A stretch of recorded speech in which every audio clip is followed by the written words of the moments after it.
Bonjour à tous, donc dans cette vidéo on va s'intéresser au calcul non linéaire puisque dans la première vidéo on avait vu le calcul élastique linéaire et cette fois donc après avoir vu le maillage on va faire notre premier calcul non linéaire sur la pièce que l'on a fait en cours. Donc pour le calcul on va aller directement dans le module Aster Study. Heu, voilà, bah, d'ailleurs on retrouve notre calcul élastique de la dernière fois. OK. Donc, on déplie nos étapes de calcul, qu'on avait renseignées précédemment, voilà. On va réafficher le maillage, OK, parfait. Et donc, méca statique, voilà, donc c'était bien un calcul, linéaire, en élasticité linéaire. Maintenant, on va faire le même calcul, mais en introduisant donc la partie non linéaire, donc en considérant le vrai comportement de l'acier, euh, voilà, qui est donc qui a une partie non linéaire après le domaine élastique. Voilà, donc première étape, donc on va repartir du calcul que l'on a fait précédemment et on va changer deux trois choses. Alors déjà, mécastatique, on n'en aura plus besoin puisque mécastatique n'est pas capable de faire un calcul non linéaire. Donc on supprime cet opérateur, voilà. Donc forcément derrière j'ai l'opérateur de calcul de champ et l'impression des résultats qui ne marche plus puisqu'en fait il n'y a plus de calcul pour l'instant, donc c'est pas grave, on corrigera le problème après. Lire maillage, bah, ça ne va pas changer. Affectation du modèle, ça ne va pas changer. On reste en mécanique, voilà. Défi matériaux, là, ça va changer. On va devoir rajouter donc dans la définition de notre matériau la courbe de traction qui correspond au matériau que l'on cherche à modéliser. Donc pour renseigner cette courbe, eh bien, on va définir cette nouvelle courbe sous forme de fonction. Donc dans les fonctions, on va utiliser l'opérateur défi fonction. C'est parti, on lui donne un petit nom déjà pour se mettre, pour qu'on puisse la reconnaître. Sigma, contrainte, voilà, sigma.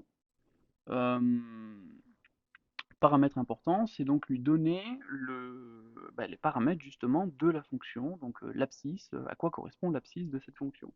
Nous, vu que c'est une courbe de traction, l'abscisse va être des déformations. Et sous code Aster, la déformation s'appelle epsi.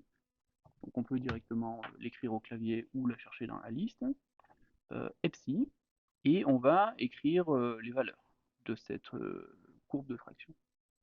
Alors en valeur, on va donner des données relativement classiques. Donc on va partir de 0,002 de déformation, qui correspond au fameux 0,2 pourcentage de déformation euh, de la limite d'élasticité, et on va donner 200 mégapascales.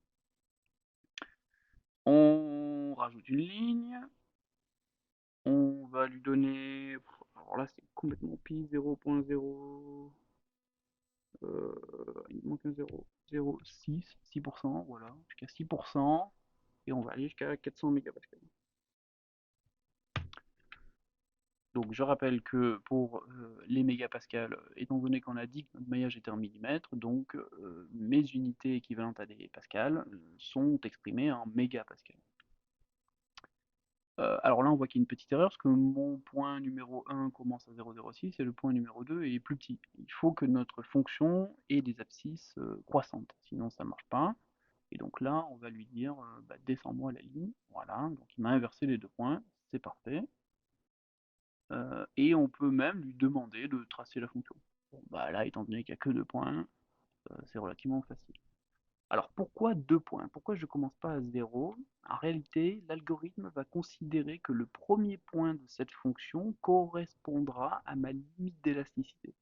Donc, entre guillemets, pour faire simple, toutes les contraintes qui seront inférieures à pardon, on va parler plutôt de l'abscisse. Toutes les déformations donc, qui seront inférieures à 2%, 0,002, engendreront une contrainte linéaire grâce au module. Passer les 2% de déformation, eh bien on va partir sur cette courbe donc qui a une pente plus faible. Voilà. Et donc ça c'est bon. Alors pour s'éviter tout problème, vous voyez que moi j'ai défini 6% comme valeur maximum de ma déformation dans ma courbe.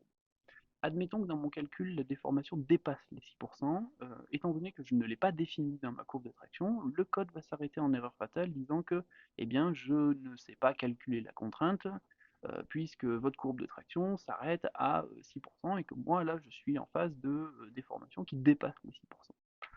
Donc pour se prémunir de ce genre de problème, on peut définir des prolongements de courbe. Donc à droite, pour nous, ce qui nous intéresse, parce qu'à gauche, c'est la partie linéaire, donc on s'en fiche.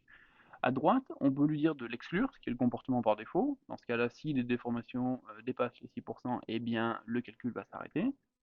On peut lui dire de faire constant, c'est-à-dire que la courbe sera un plateau, un plat, voilà, après 6%, donc la contrainte restera sur un plateau équivalente à 400 mégapascales, même si la déformation augmente.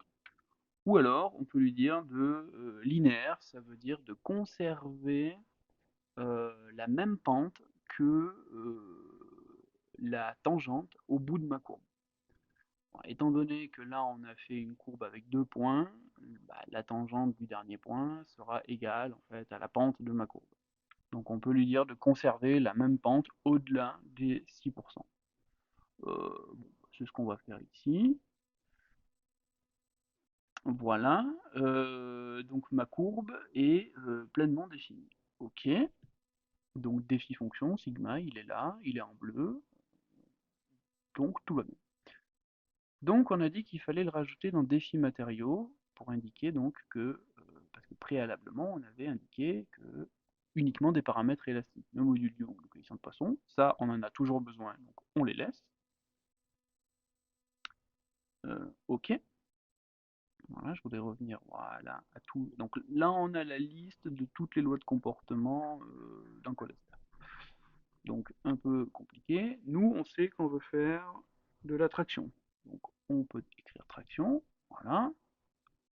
On a le mot-clé traction. Et là, vous voyez que le seul paramètre qui me demande, eh ben, c'est sigma, une courbe de traction en fait.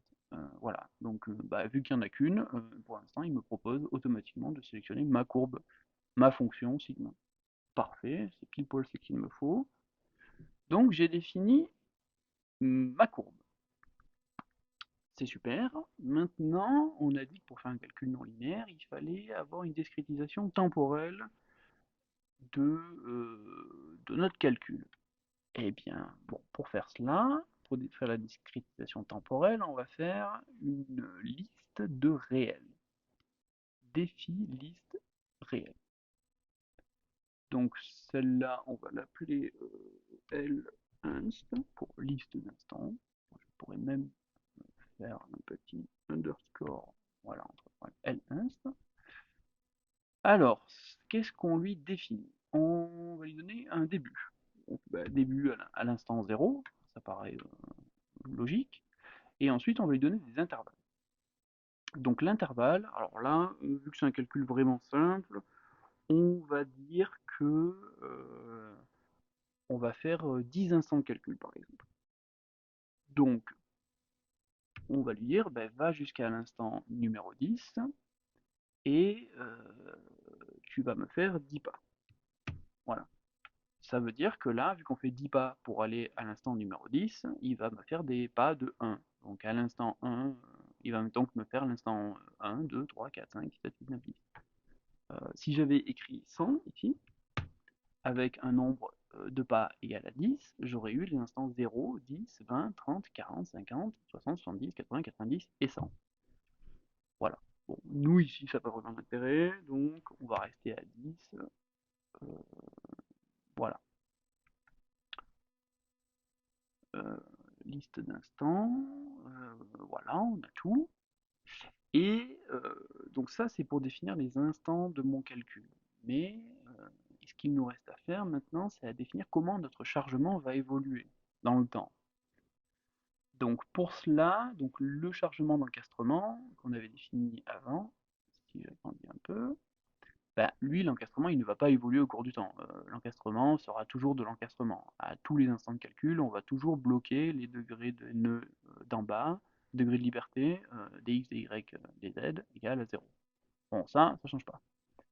En revanche, pour le chargement de traction, donc sur le nœud en haut, là, où on tire comme ça, on avait défini... Qu'est-ce qu'on avait défini d'ailleurs? Je ne me rappelle plus, on va regarder. On avait défini 10 millimètres de déplacement en Y. Alors là, on va faire différemment. On va mettre un chargement unitaire de 1 mm.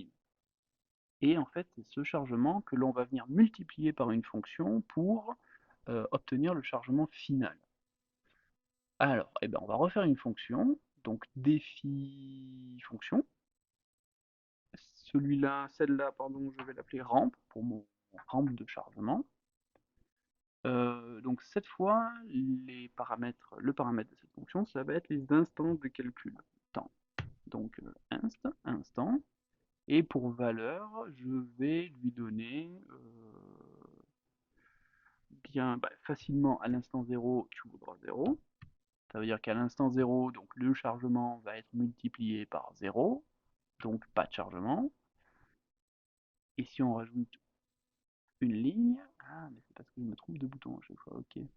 Hop, que j'inverse, pour qu'on ait toujours les abscisses croissantes, euh, eh bien, on va donner l'instant final de mon calcul, l'instant 10, et pour le chargement, ça va multiplier par 5.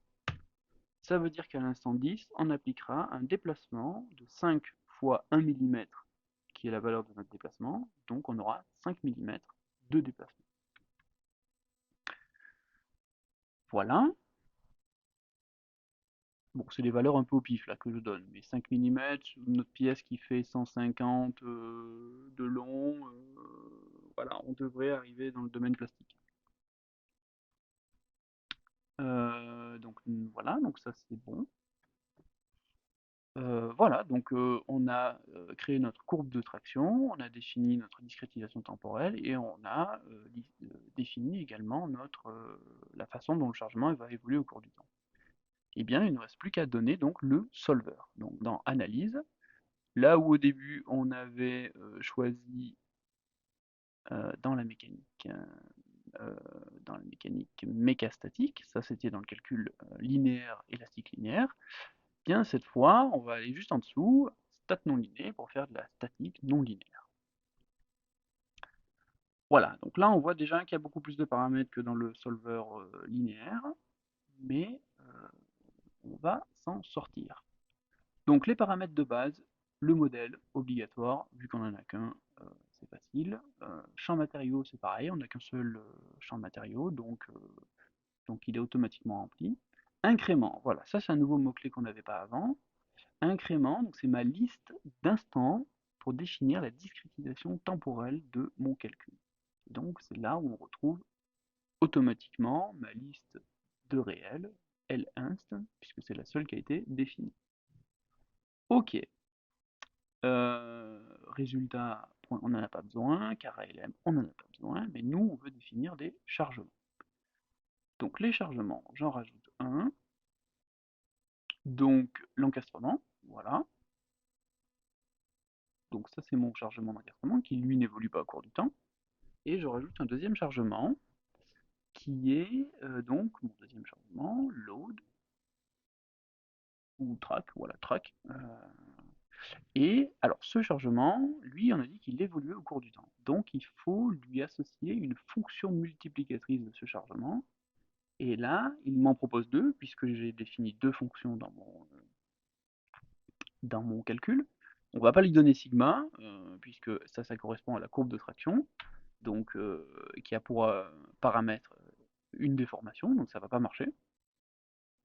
Mais par contre, on peut lui donner donc la fonction ramp, qui elle a bien pour paramètre les instants, et donc il va pouvoir donc lui indiquer au calcul comment multiplier mon chargement. Voilà. Ensuite, on a quoi à remplir de plus? On a le comportement. Donc le comportement, c'est-à-dire la loi de comportement que l'on veut associer à notre calcul. Hop, on en a besoin que d'une. Alors, loi de comportement. Nous, on va appliquer sur toute notre géométrie la même loi de comportement, toute notre pièce, donc tout égale oui. On coche relation pour définir notre loi de comportement, et on voit que de base, en fait, c'est la relation élastique qui est définie. C'est-à-dire que si on ne change rien, en réalité, on va lancer un calcul élastique. Comme si on avait été avec méca statique, sauf que là, on est avec un solver un peu plus compliqué, mais on peut faire du calcul élastique avec ce solver. Bon, nous, ça ne nous intéresse pas, on veut une fonction un peu plus compliquée, qui est vmis, elle est où? Isotrack, vmis, isotrack, pour euh, bonne misesse isotropique, isotrope, traction. Donc, votre comportement de traction isotrope de von Mises, le plus basique qu'on puisse trouver. Voilà, on choisit cette relation. Donc ça, c'est bon. On fait OK. Comportement, ça c'est OK. Ensuite, état init, on n'a pas besoin. Méthode, bon, par défaut, on voit que c'est Newton. Nous, on va pas le modifier. Dans Newton, qu'est-ce qu'on avait dit qu'on pouvait regarder dans Newton? Ah oui, ben voilà, c'est là où on choisit donc notre matrice. Voilà, de base, c'est tangente. On peut lui dire la matrice élastique. Nous, on va garder la matrice tangente. Ici, Ici, ça... Bon, on pourrait mettre la matrice élastique aussi, mais bon, vous pouvez le faire dans votre TP. D'ailleurs, faites-le, faites un calcul avec la matrice tangente, ensuite faites un calcul avec la matrice élastique, et voyez la différence en termes de nombre d'itérations, etc. On regardera ça après. Réacquitaire, c'est ce qu'on avait dit, donc la réactualisation de la matrice tangente, toutes les itérations de Newton, chaque itération de Newton. Euh, Voilà, et réac incre pour à chaque incrément d'instant de calcul. Voilà. Bon. Je les coche, j'active ces paramètres, mais vous voyez que par défaut, de toute façon, ils valent 1. Donc en fait, que je coche ou que je coche pas, si je modifie pas, ça n'a pas de. Ça fait le même comportement. Voilà. Ensuite, recherche linéaire, on n'en a pas besoin. Pilotage ici, on n'en a pas besoin. Ah, convergence. Ça, on a dit que c'était important. Donc là, dans convergence, on va définir notre critère de convergence que l'on veut affecter, utiliser dans notre calcul. Voilà, on a dit que Resi Globe Maxi, c'était un petit peu dangereux, il fallait savoir un petit peu ce qu'on fait. Resi Referola, ça c'est carrément dangereux, ça. Donc voilà, il faut, bah, là, il faut vraiment faire, voilà, il faut savoir vraiment ce qu'on fait avec ça. Et nous, ce qu'on va utiliser, c'est Resi Globrola, donc ceinture et bretelle avec celui-là. Et on a dit que la valeur qui était pas trop mal, c'était 1,10-6 pour s'assurer d'une bonne cohérence, un bon équilibre de nos résultats. Voilà. Je crois qu'on est pas mal. Dans Solver, qu'est-ce qu'on peut avoir? Non, dans Solver, c'est vraiment le Solver. Ici, on va pas rentrer dans le détail du Solver, on va prendre les paramètres par défaut. Observation de mesure. Ok, donc je pense qu'on est bien. Ok, donc il est en bleu ici, tout va bien. Alors maintenant, on va voir dans quelques champs. Du coup, on va lui redonner le bon résultat, voilà, pour qu'il soit content, parce que vu qu'on a supprimé méca statique, du coup, il ne savait plus quoi calculer. Et on va calculer dans les variables internes. Donc les variables internes, c'est tout ce qui va concerner les variables internes aux lois de comportement. Et vu que nous, on utilise une loi de comportement ici, on va regarder un petit peu quelle variable elle nous sort. Et notamment, on va regarder les variables internes de cette loi de comportement au nœud. Voilà. Et on imprime le résultat. Mon premier calcul méca. Ouais, bon, on pourrait renommer pour mon premier calcul méca non linéaire. Bon, je vais garder le fichier d'avant. Bon, notre calcul a l'air, en tout cas il n'y a pas d'erreur de syntaxe, il n'y a pas de rouge, donc ça ne veut pas dire qu'il va fonctionner, mais en tout cas au moins on n'a pas fait d'erreur d'écriture. On va donc relancer un nouveau calcul, le plus. Alors, là, cette partie-là, ça va être assez important cette fois-ci. Autant dans le calcul linéaire, bon, je vous avais un petit peu expliqué, mais on pouvait laisser les paramètres par défaut. Ici, ça va quand même dépendre de votre machine. Donc, suivant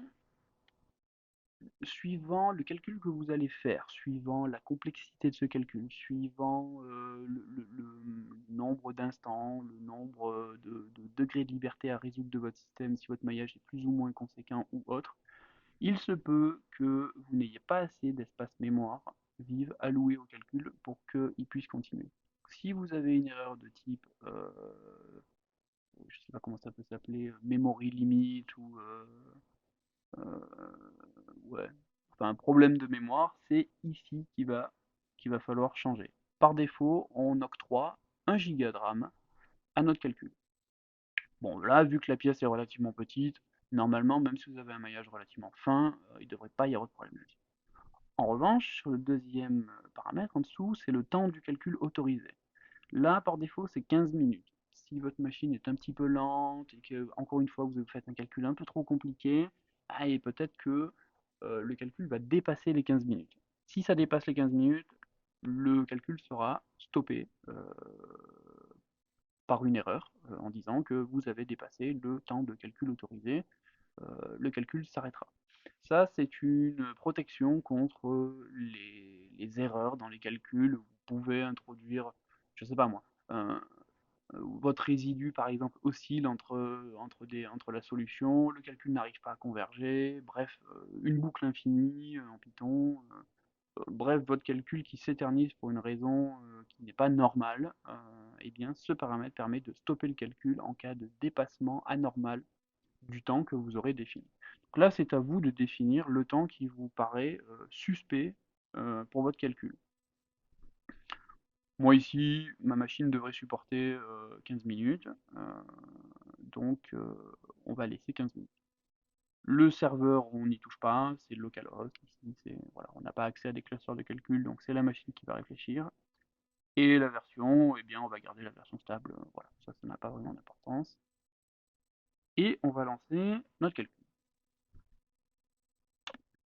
Donc on va mettre un refresh toutes les 5 secondes.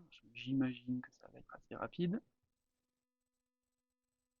Ah, et ben voilà, le calcul est terminé et il s'est bien passé. On va regarder le fichier message. Voilà. Donc, alors les premières étapes vont être sensiblement identiques à ce qu'on a fait, sur le calcul linéaire.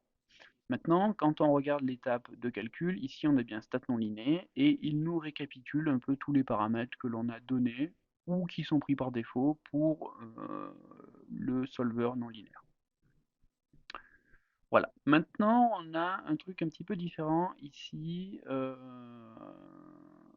Vous voyez déjà ici, on sait qu'on connaît le nombre. Qu'est-ce qu'on connaît? La taille de la matrice, tout ça, c'est défini où? Voilà, on sait qu'on a 126 degrés de liberté à résoudre, donc 126 équations. On a la taille de la matrice, donc qui contient 126 équations, voilà, avec 825 termes non nuls à l'intérieur de la matrice, et elle est symétrique. Bon, parfait. Voilà, on a son taux de remplissage. Et donc on a le premier instant de calcul. Et là, c'est là où on voit donc que le calcul fait des itérations. C'est ici que l'on voit les itérations de Newton. Donc, première colonne, on a le numéro de l'itération. Deuxième colonne, on a le résidu, globe-relin. On voit que voilà, à la première itération, eh bien, il a calculé donc un, un incrément de déplacement qui ne permettait pas d'équilibrer donc les efforts externes et internes, en tout cas qu'il y avait un écart. Un écart de ici 0,2 en relatif. Et on voit qu'à l'itération 2, bah, le résidu a diminué, 4 10 moins 3, et ensuite on y était presque, 6 10 moins 6, mais nous, enfin là c'est 6,6 10 moins 6, sauf que nous notre critère est de 6 10 moins 6, et de 1 10 moins 6, pardon, donc il faut descendre en dessous, et voilà, on voit que la troisième itération, par contre, là on a voilà, 10 moins 11, voilà, on est quasiment dans la précision machine, on a vraiment bien convergé. On a l'équivalence en résidu globe maxi, voilà, si on veut se donner une idée du résidu non relatif, on peut regarder, donc c'est cette colonne. Et dans la dernière colonne, on a les options d'assemblage. Donc là, on voit qu'on a la matrice tangente. Et vu que c'est écrit à chaque itération, ça veut dire que la matrice est recalculée à chaque itération. C'est notre fameux réac iter qui vaut 1. S'il avait valu 2, eh bien on aurait eu tangente ici, un vide ici, tangente là, un vide là. Voilà. Première itération, critère de convergence atteint. Il nous indique que le résidu vaut... Alors ça, quand on écrit le résidu ici, il faut bien avoir conscience que c'est calculé à chaque point de Gauss. Ok. Et en fait, il nous écrit le résidu maximal en fait, de tous nos calculs. Voilà. Donc ici, c'est le résidu maximum. Donc les autres points de Gauss, en fait, sont inférieurs à ce résidu-là. D'ailleurs, il nous indique à quel degré de liberté en fait est associé ce résidu-là. Parfois, ça peut être utile pour identifier voilà, les zones qui bloquent. Après, on a une synthèse voilà, sur le temps passé, les itérations, tout ça. Et on passe à l'instant de calcul 2, l'instant de calcul numéro 2. Et donc là, c'est pareil, on voit qu'il a fait 3 itérations, voilà, et qui ont fini par converger, donc voilà, assez rapidement. On voit que d'ailleurs la convergence est vraiment quadratique, hein, puisque voilà, on passe de 10-2 à 10-4 à 10-7. Alors, on n'est pas du tout sur une convergence linéaire. Ça, c'est grâce à la matrice tangente. Faites le même exercice en mettant la matrice élastique et vous devriez voir une progression linéaire du résidu et donc une augmentation également du nombre d'itérations. Alors pensez quand même que le paramètre par défaut sur le nombre d'itérations qui est dans quoi? Qui est dans oh là là, comment il s'appelle ce paramètre déjà? Le nombre d'itérations, hop, non, pas dans comportement, pas dans convergence, ça doit être dans Newton, j'imagine. Max non. Solver, la solver ça m'étonne, mais peut-être. Non. IT, comment ça s'appelle déjà ce paramètre? IT max, un truc comme ça. Rési globe, non, convergence, non. Rési inté.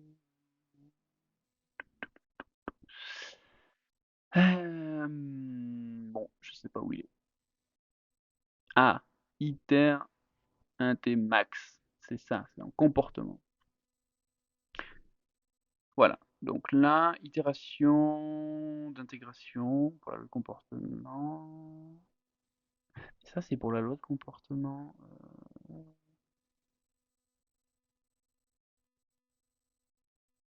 Ah, c'est ça, la convergence, iter globe maxi. Voilà. Ah, ok. Ah oui, d'ailleurs, il y a un truc sympa là. Donc ça, c'est le nombre d'itérations en fait pour l'intégration de notre comportement. Donc c'est pas ce qui est affiché plus bas. Ce qui est affiché plus bas, c'est bien les itérations de Newton dans, dans, dans la convergence. Donc en fait, on a 10 itérations max. Ça veut dire que, admettons ici, on a eu à faire plus d'itérations, 4, 5, 6, 7, 8, 9.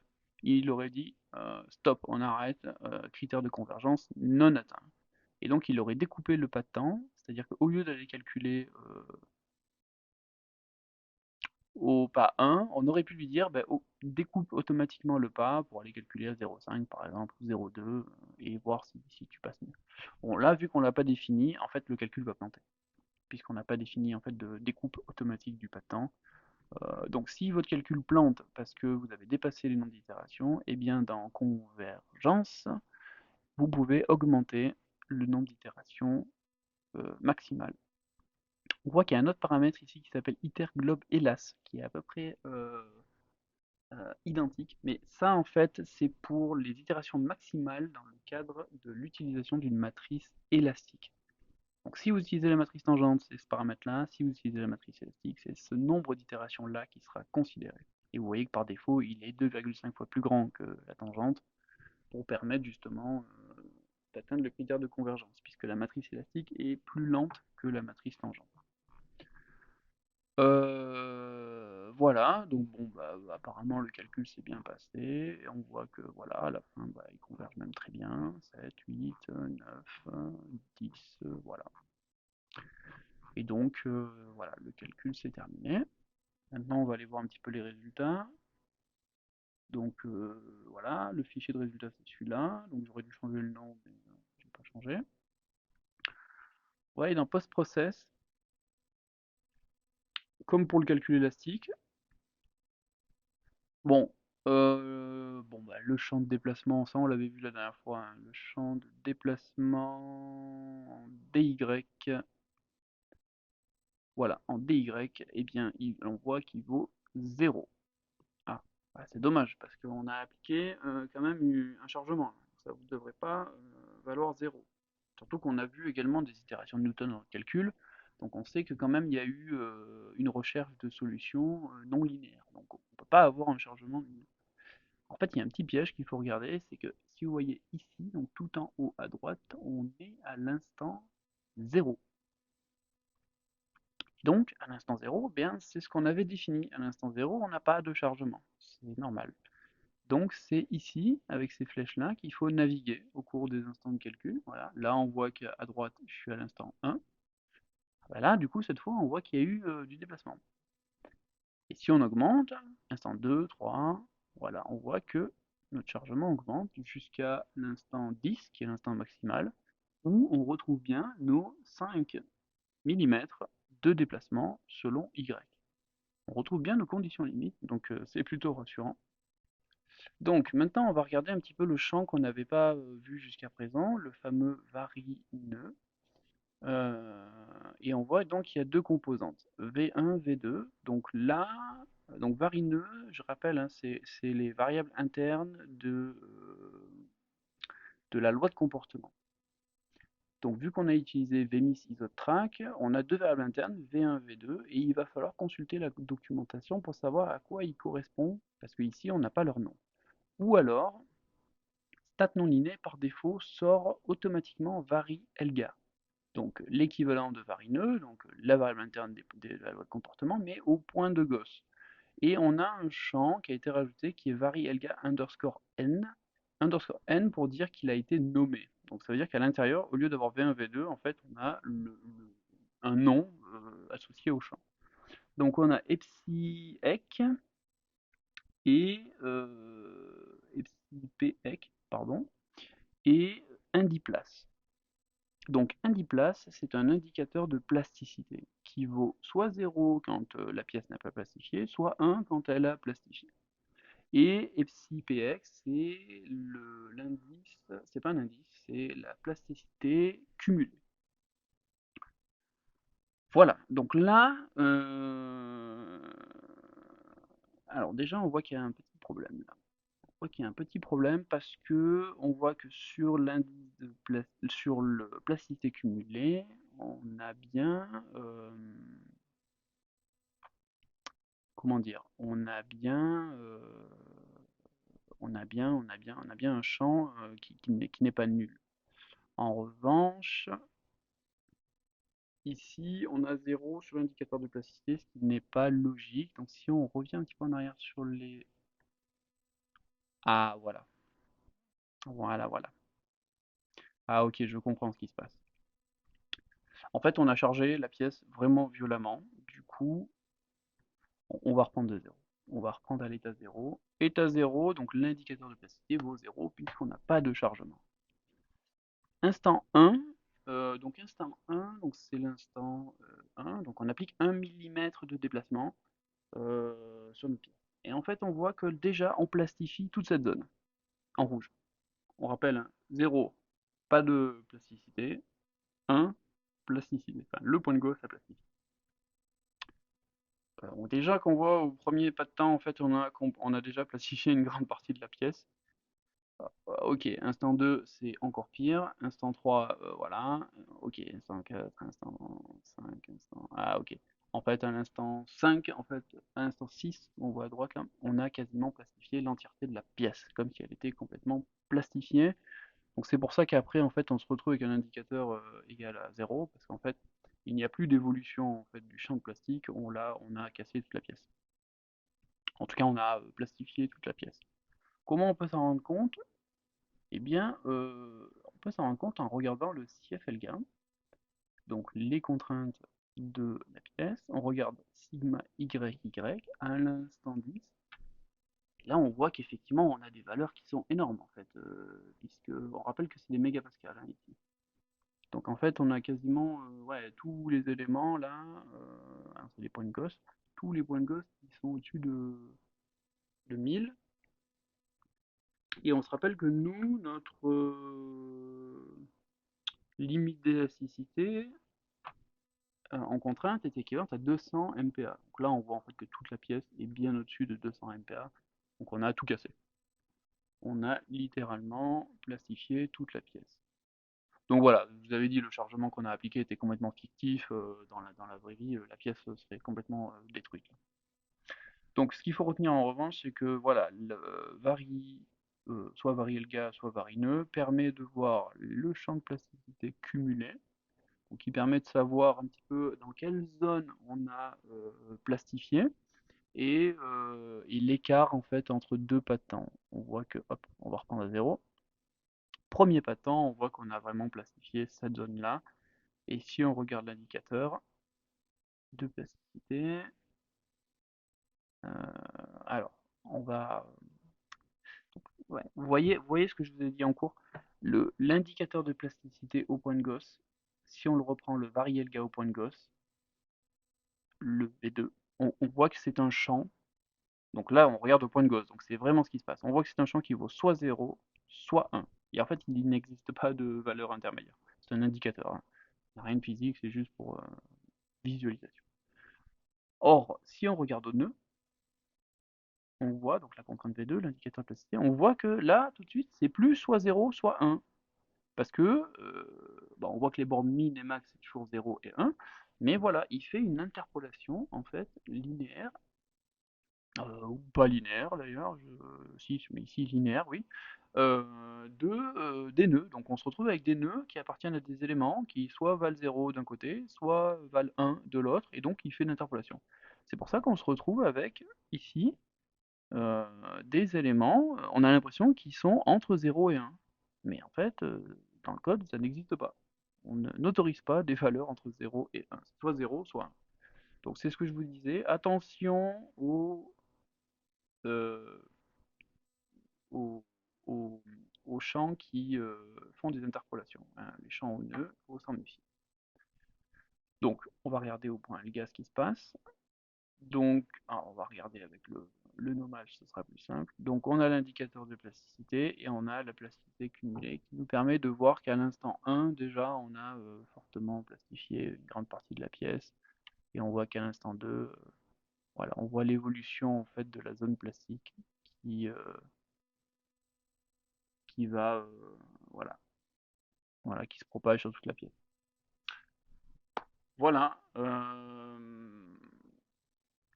Essayez de refaire le calcul comme ça, avec cette vidéo. Essayez également de changer la courbe de traction par celle que je vous ai envoyée par mail, ce sera différent. Donc essayez d'adapter le chargement également pour que ça plastifie.